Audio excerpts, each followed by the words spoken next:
जय हिंद एवरीवन।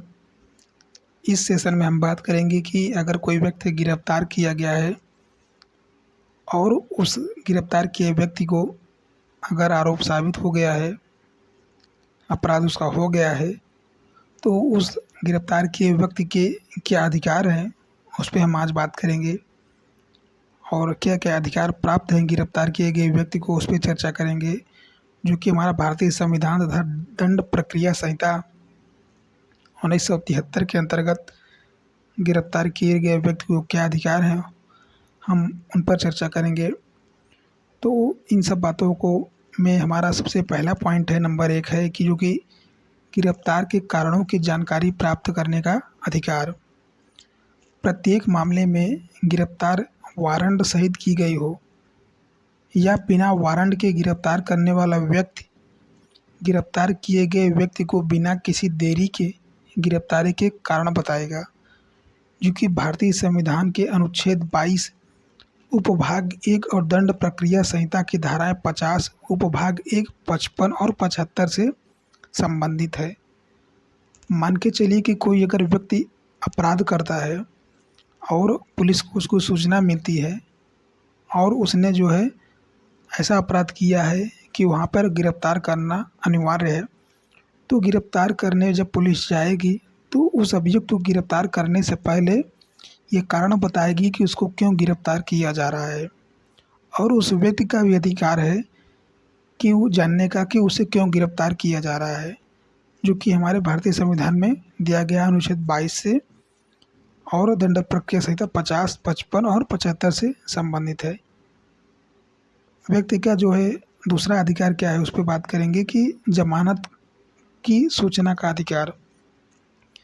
यदि किसी व्यक्ति को किसी जमानती अपराध के लिए बिना वारंट गिरफ्तार किया जाता है तो उसे यह बताया जाना चाहिए कि उसे जमानत पर छूटने का अधिकार है।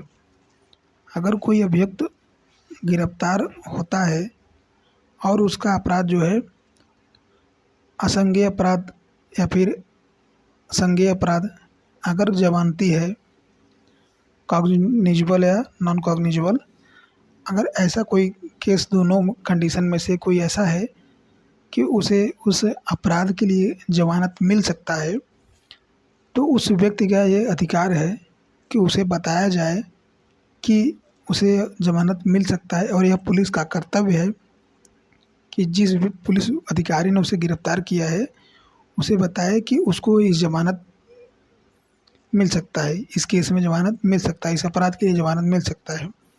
यह अधिकार गिरफ्तार किए व्यक्ति का है, जो कि धारा 50 के उपभाग 11 और 436 से संबंधित है। इसी में हमारा तीसरा पॉइंट है, बिना न्यायिक समीक्षा के 24 घंटे से अधिक न रोके जाने का अधिकार।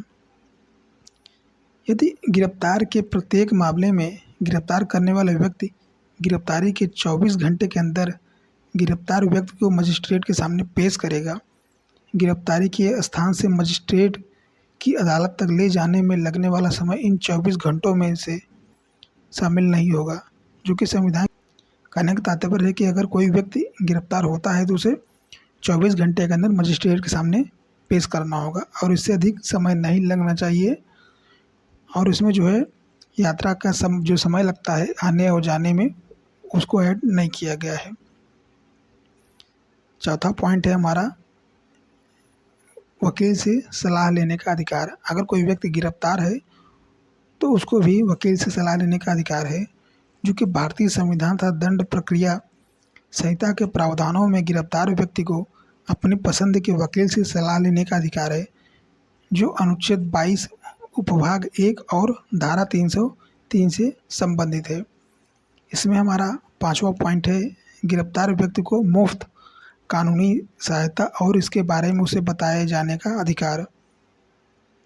इसमें खदरी बनाम बिहार राज्य 1981 SCC 627 मुकदमे में सर्वोच्च न्यायालय ने यह निर्णय दिया है कि राज्य के लिए कानूनी दृष्टि से यह अनिवार्य है कि अभियुक्त को कानूनी सहायता उपलब्ध कराई जाए।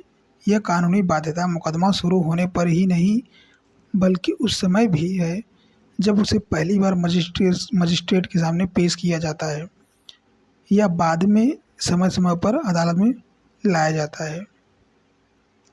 इसी प्रकार सुखदास बनाम अरुणाचल प्रदेश संघ शासित प्रदेश 1986, इस मामले में भी कुछ इस तरह के हैं। 11 SCC 401 मुकदमे में यह स्पष्ट कहा गया है कि यदि अभियुक्त को कानूनी सहायता नहीं मिल पाती है या फिर कानूनी सहायता उपलब्ध कराने से इनकार किया जाता है तो इसका मुकदमा या फिर मुकदमे पर सीधा प्रभाव पड़ता है और हो सकता है कि ऐसी स्थिति में कथित अपराधी को दंड ही न दिया जा सके। अतः अदालत अभियुक्त को उसके बचाव के लिए एक वकील उपलब्ध कराएगी और यदि अभियुक्त का उस वकील का खर्च नहीं उठा सकता तो उसका खर्चा राज्य द्वारा उठाया जाएगा।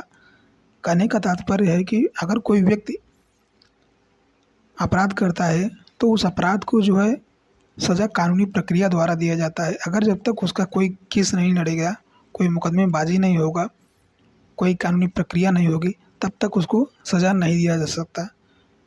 और इसी तरीके से हम एग्जाम्पल के तौर पे जब मुंबई हमला हुआ था ताज होटल में, तो वहाँ भी कसाब के लिए भी केस लड़ा गया था, क्योंकि उसको डायरेक्टली जो है ऐसे ही कत्ल तो उसने किया था, उसको ऐसे ही सज़ा नहीं दिया जा सकता था। उसके लिए भी कानूनी प्रक्रिया का इस्तेमाल किया गया।